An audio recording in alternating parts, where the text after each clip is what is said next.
Hello everyone, welcome back to my channel. Thank you so much for watching my videos. ఈరోజు వీడియోలో ఈ 2025లో అంటే Trump వచ్చిన తర్వాత అసలు ఎలాంటి చేంజెస్ వచ్చాయి ఈ ఇమిగ్రేషన్లో కానీ లేదా F1 వీసా రిలేటెడ్ చేంజెస్ ఏమున్నాయి అనే దాని గురించి నేను ఎక్స్ప్లెయిన్ చేస్తాను. అవ్వటానికి చాలా తక్కువ చేంజెస్ అయినా too much of impact create చేసే చేంజెస్ అనేవి ఉన్నాయి. ఫస్ట్ పాజిటివ్ చేంజ్ ఏదైనా ఉంది ట్రంప్ రావటం వల్ల అని చూస్తే మీకు ఒక 2 ఎంబసీస్ కొత్తగా ఇండియాలో స్టార్ట్ అవబోతున్నాయి. బెంగళూరులో ఇంకా ఆపరేషన్ స్టార్ట్ చేయలేదు కానీ ప్రెమిసెస్ అయితే ఓపెన్ చేయడం జరిగింది. అహ్మదాబాద్లో కూడా ఇంకొక ఎంబసీ రాబోతుంది. సో ఇది కూడా త్వరలో ఓపెన్ అయ్యే అవకాశాలు ఉన్నాయి. సో ఈ బెంగళూరు అండ్ అహ్మదాబాద్లో కూడా మీరు F1 వీసా కానీ లేదా B1 B2 కానీ లేదా H1B వీసా ఇంటర్వ్యూస్ కానీ వెళ్ళాలనుకుంటే ఈ 2025లోనే మీకు అక్కడికి వెళ్ళి వీసా అటెండ్ అయ్యే అవకాశం ఉంటుంది. సో నంబర్ ఆఫ్ ఎంబసీస్ పెరిగితే ఆటోమేటిక్లీ నంబర్ ఆఫ్ ఇంటర్వ్యూస్ పెరిగే అవకాశాలు కొన్ని ఉన్నాయి. సో దీనివల్ల ఈ ప్రాసెసింగ్ టైం అనేది కొంచెం తక్కువ అయ్యే అవకాశం ఉంది. సో ఇది తప్ప నాకైతే ఇంకా పాజిటివ్ ట్రెండ్స్ కానీ పాజిటివ్ చేంజెస్ కానీ నాకు ఎక్కడా కనిపించలేదు. So first negative impact or negative rule, ఈ వీసా వేవర్ ఏదైతే ఉందో ఇంతకుముందు 48 మంత్స్ ఉండేది. ఎగ్జాంపుల్, మీరు B1 B2 మీద ఉండి లాస్ట్ 48 మంత్స్ లోపల కనుక మీ వీసా ఎక్స్పైర్ అయ్యి ఉంటే మీరు మళ్ళీ ఇంటర్వ్యూకి వెళ్ళే అవసరం లేకుండా డ్రాప్ బాక్స్ ద్వారా వీసాను రెన్యూ చేసుకునే అవకాశం ఉండేది. దాన్ని ఇప్పుడు 48 మంత్స్ నుంచి 12 మంత్స్కి తగ్గించారు. తగ్గిస్తున్నట్టు న్యూస్ కానీ లేదా ముందు నుంచే ప్లాన్ ఉన్నట్టు కానీ ఎక్కడ చెప్పలేదు. సడన్ గా all of a sudden 48 months నుంచి 12 మంత్స్ కి తగ్గించినట్టుగా ఎంబసీ నుంచి ఇన్ఫర్మేషన్ వచ్చింది. Another major change specifically related to F1 students. ఇంతకు ముందు మీరు వీసా ఇంటర్వ్యూ స్లాట్ బుక్ చేసుకొని రీస్కెడ్యూల్ చేయాలి అంటే మల్టిపుల్ ఆప్షన్స్ ఉండేవి. కానీ ఇప్పుడు ఏం చేశారంటే దాన్ని ఒకే ఒక ఛాన్స్ ఇస్తున్నారు. మీరు వన్ స్లాట్ బుక్ చేసుకుంటే you will have only one option or one chance to reschedule. ఇంతకు ముందులాగా 3 ఛాన్సెస్ అనేది లేదు, తీసేశారు. సో దీనివల్ల స్టూడెంట్స్ ఇంకా చాలా జాగ్రత్తగా ఆలోచించి స్లాట్ బుక్ చేసుకోవాల్సిన అవసరం ఉంటుంది. ఇంతకు ముందులాగా ఆప్షన్స్ ఉండవు కాబట్టి బుక్ చేసుకొని తర్వాత చూద్దాంలే, వీసా అప్రూవల్స్ ఎక్కడ ఎక్కువ ఉంటే అక్కడికి రీస్కెడ్యూల్ చేసుకోవచ్చు అనే ఆలోచనలో ఉండేవారు. బట్ ఇప్పుడు అలాంటివి జరగదు. ఓన్లీ వన్ రీస్కెడ్యూల్ ఆప్షన్ ఉంది కాబట్టి చూసి జాగ్రత్తగా ఆచితూచి మీరు స్లాట్స్ అనేది బుక్ చేసుకోవాలి. రీసెంట్గా ఇంకొక చేంజ్, అంటే ఇది చేంజ్ అనాలా లేకపోతే పాలసీ అనాలా ఇంకా క్లారిటీ అయితే లేదు కానీ ఒక 2000 వీసా ఇంటర్వ్యూస్ని క్యాన్సిల్ చేయడం జరిగింది. మీరు కనుక చూస్తే ఈ 2000లో 90 to 95% of them are previously refuse student. So వీళ్ళు కావాలని రెఫ్యూజ్డ్ వాళ్ళకి అవకాశం తగ్గించాలని అలా చేశారా లేదా నిజంగానే ఆటోమేటెడ్ బాట్స్ యూజ్ చేసి స్లాట్స్ బుకింగ్ చేయించుకున్న స్టూడెంట్స్ క్యాన్సిల్ చేశారా అనేది ఎక్కడా క్లారిటీ లేదు. ఎందుకంటే నాకు తెలిసిన ఒక స్టూడెంట్ యాక్చువల్లీ ఇలాంటి ఆటోమేటెడ్ బాట్స్ అలాంటివి ఏమి యూజ్ చేయలేదు.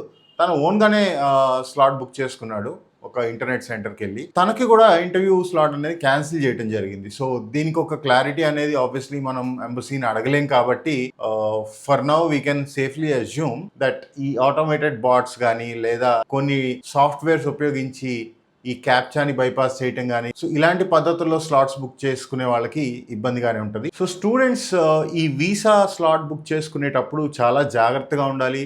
కొంతమంది ఏజెంట్స్ ఏం చేస్తారంటే ఈ ఆటోమేటెడ్ బాట్స్ కానీ లేదా రకరకాల పద్ధతుల్లో మీకు స్లాట్స్ బుక్ చేయడం జరుగుతుంది. సో అలాంటి ఏజెంట్స్ దగ్గరికి వెళ్ళొద్దు. మీరు ఎక్కడైతే ప్రాసెస్ చేయించుకుంటూ ఉన్నారో అదే కన్సల్టెంట్ని అడగండి. ఎందుకంటే ఒక కన్సల్టెంట్ ఎవరైనా ఒక ఏజెంట్తో వర్క్ చేసినా లేకపోతే వాళ్ళే మీకు స్లాట్స్ చేసి ఇచ్చినా లేదా కొంతమంది కన్సల్టెంట్స్ అయితే అసలు స్లాట్ ఎలా బుక్ చేసుకోవాలనేది కూడా మీకు చెప్తారు. సో ఇది అంత కష్టమైన పని అయితే కాదు. బట్ స్లాట్స్ అనేది చాలా లిమిటెడ్గా ఉంటాయి కాబట్టి అంత ఈజీగా దొరకవు. అందుకే మీరు ఏజెంట్స్ కానీ లేకపోతే అందుకే చాలామంది ఏజెంట్స్ మీద కానీ కన్సల్టెంట్స్ మీద కానీ ఆధారపడుతూ ఉంటారు. సో ఎవరైతే మీకు ప్రాసెస్ చేస్తూ ఉన్నారో వాళ్ళు ఖచ్చితంగా జెన్యూన్ గానే మీకు స్లాట్ అనేది బుక్ చేస్తారు. ఎందుకంటే మీరు గనక ఎండ్ ఆఫ్ ది డే యుఎస్కి వెళ్ళలేకపోతే ఆ కన్సల్టెంట్కి ₹1 కూడా రాదు. కాబట్టి ఎవరు కావాలని తెలిసి ఇలాంటి రాంగ్ మెథడ్స్ అనేది చెయ్యరు. ఎక్కడైనా ఒకళ్ళు ఇద్దరు వాళ్ళ గురించి నేను కామెంట్ చేయను కానీ but most of them they want you to go and study abroad. అందుకే కదా వాళ్ళు అక్కడ ఉన్నారు. మీకు హెల్ప్ చేసి మిమ్మల్ని అక్కడికి పంపిస్తేనే కదా దే ఆల్సో ఎర్న్. మీకు ఖచ్చితంగా స్లాట్ దొరకాలని, మీరు ఇంటర్వ్యూకి జాగ్రత్తగా ప్రిపేర్ అవ్వాలని, అక్కడికి వెళ్ళి ఇంటర్వ్యూ క్లియర్ చేయాలని ఏ కన్సల్టెంట్ అయినా కోరుకుంటారు. నేను గమనించిన ఇంకొక నెగటివ్ చేంజ్ ఏంటంటే యుఎస్లో జాబ్ కన్సల్టెన్సీస్ ఏవైతే ఉంటాయో వాటి మీద కూడా కొంచెం ఎక్కువ స్క్రూటినీ పెట్టడం జరిగింది. అంటే ఈ H1 స్కామ్స్ని అరికట్టడంలో కానీ లేకపోతే ఈ CPT అవైల్ చేసుకోవడానికి ఫేక్ ఆఫర్ లెటర్స్ని కొన్ని కన్సల్టెంట్స్ ఇస్తున్నారని కానీ, సో వీటిని అరికట్టడానికి కూడా ఈ స్క్రూటినీ అనేది చేయడం జరుగుతుంది. ఇంకొక చేంజ్ నేను గమనించింది ఏంటంటే, ట్రంప్ వచ్చిన తర్వాత specifically related to F1 students, ఇది ఎక్కువ కాలం జరగలేదు, బట్ ఒక వారం పాటు అయితే జరిగింది. యుఎస్ లో ఎవరైతే స్టూడెంట్స్ పార్ట్ టైం చేస్తూ ఉన్నారో వాళ్ళ దగ్గరికి వెళ్ళి డిపోర్ట్ చేస్తామని భయపెట్టడం కానీ లేకపోతే బెదిరించడం కానీ జరిగింది. ఎందుకంటే F1 వీసా మీద ఉన్న స్టూడెంట్స్ ఎవరైనా కూడా they have the right to work on campus, but off campus లో మీరు ఫస్ట్ ఇయర్ లోనే పనిచేయాలి అంటే కుదరదు. సో మన స్టూడెంట్స్ ఏంటంటే, though it is against the rule, చాలా మంది చేస్తూ ఉంటారు because they want to take care of their monthly expenses. So ఇది ఒక వారం పాటే జరిగింది, ఎక్కువగా జరగలేదు. ఈ మధ్య మళ్ళీ నేనైతే ఏమీ వినలేదు ఇలాంటి కేసెస్ మన స్టూడెంట్స్ దగ్గర నుంచి. సో ఏదైనా కూడా ఇక్కడ కూడా జాగ్రత్తగా ఉండాలి. సో ఇప్పుడు మనం అనుకున్న ఈ చేంజెస్ వల్ల కానీ ఈ ఇంపాక్ట్ వల్ల కానీ ఫ్యూచర్లో ఇంకా కొన్ని నెగిటివ్ ఇంపాక్ట్స్ ఉండే అవకాశం ఉంది. సో అవేంటంటే, మీ వీసా ఇంటర్వ్యూ అప్పుడు కానీ లేకపోతే మీ వీసా ఇంటర్వ్యూ క్లియర్ అయిన తర్వాత కానీ నెక్స్ట్ లెవెల్ స్క్రూటినీ ఉండబోతుంది. ఆల్రెడీ మనం వింటూ వచ్చాము. మీరు పేపర్లో న్యూస్ కనుక చూస్తే ఢిల్లీ పోలీస్ ఆల్రెడీ కొన్ని ఎఫ్ఐఆర్స్ ఫైల్ చేయడం జరిగింది. ఫ్రాడ్యులెంట్ డాక్యుమెంట్స్ ఎవరైతే సబ్మిట్ చేస్తారో, స్పెసిఫిక్లీ బ్యాంక్ డాక్యుమెంట్స్ కానీ మీ లోన్ డాక్యుమెంట్స్ కానీ మీరు జెన్యూన్ డాక్యుమెంట్స్తో వెళ్లకుండా మీరు ఇంటర్వ్యూకి వెళ్ళినప్పుడు వాళ్ళకి ఎవరి మీద అయితే డౌట్ వస్తుందో వాళ్ళ దగ్గర ఈ డాక్యుమెంట్స్ అనేవి ఫోటో కాపీ తీసుకోవడం జరుగుతుంది. సో అది తీసుకున్నప్పుడు ఆబ్వియస్లీ వాళ్ళు వెరిఫై చేస్తారు. సో అలాంటప్పుడు మీకు ఇన్ కేస్ మీకు వీసా క్లియర్ అయినా కూడా రివోక్ చేసే రైట్స్ వాళ్ళకు ఉంటాయి కాబట్టి లీగల్ కేసెస్ కూడా మీరు ఎదురవ్వాల్సి ఉంటుంది. సో ఖచ్చితంగా జెన్యూన్ డాక్యుమెంట్స్తోనే మీరు వీసా ఇంటర్వ్యూకి వెళ్ళండి. రిజెక్షన్స్ ఆల్రెడీ పెరిగాయి. రిజెక్షన్ రేట్ అనేది ఆల్మోస్ట్ 55 to 56% ఉందని చెప్పి మనం లాస్ట్ వీడియోలో కూడా మాట్లాడుకున్నాము. సో మీరు చాలా జాగ్రత్తగా యూనివర్సిటీస్ చూస్ చేసుకొని చాలా బాగా ప్రిపేర్ అయితే తప్ప మీకు వీసాస్ అయితే అప్రూవ్ కావు. అలాగే రాబోయే రోజుల్లో ఖచ్చితంగా మీ సోషల్ మీడియా హ్యాండిల్స్ని కూడా వాళ్ళు అడిగే అవకాశం ఉంటుంది. Whether it is at the time of visa interview కానీ లేదా ఇమిగ్రేషన్ చెక్ అప్పుడు కానీ ఖచ్చితంగా మీ సోషల్ మీడియా ప్రొఫైల్ కూడా వాళ్ళు వెరిఫై చేసే అవకాశం ఉంది. ఇన్స్టాగ్రామ్లో యాంటీ నేషనల్ స్లోగన్స్ కొన్ని పోస్ట్ అవుతూ ఉంటాయి. వాటిని కొంతమంది స్టూడెంట్స్ తెలుసో తెలియకో లైక్ చేయటం కానీ లేకపోతే షేర్ చేయటం కానీ జరిగిన వాళ్ళని ఆల్రెడీ సెల్ఫ్ డిపోర్ట్ చేసుకోమని చెప్పడం జరిగింది. అలాగే ఫర్దర్గా F1 అప్రూవల్స్ టైంలో కానీ ఆ తర్వాత ఇమిగ్రేషన్ అప్పుడు కానీ ఇలాంటి స్టూడెంట్స్ ఎవరైనా పాస్ట్ బ్యాక్గ్రౌండ్ ఉందా, వాళ్ళ సోషల్ మీడియాలో ఇంతకు ముందే ఎప్పుడైనా యూఎస్కి అగేన్స్ట్గా ఇలాంటి పోస్ట్ లైక్ చేశారా, ఇవన్నీ చెక్ చేసే అవకాశం కూడా నాకైతే కనపడుతుంది. ఇది అందరినీ చెక్ చేయలేకపోవచ్చు కానీ ఖచ్చితంగా కొంత పర్సంటేజ్ ఆఫ్ స్టూడెంట్స్ని అయితే చెక్ చేస్తారు. ఇంకొకటి H1Bకి సంబంధించి ట్రంప్ ఎప్పటి నుంచో మెరిట్ బేస్డ్ H1B అప్రూవల్స్ ఉండాలని తను అంటూ వస్తున్నాడు కాబట్టి ఈ ఒక చేంజ్ కూడా తీసుకొచ్చే అవకాశం ఉంది. సో ఇంతకు ముందు వరకు మీరు వీసా ఇంటర్వ్యూ క్లియర్ చేస్తే మీకు మేజర్ హర్డల్స్ అన్నీ దాటినట్టు ఉండేది.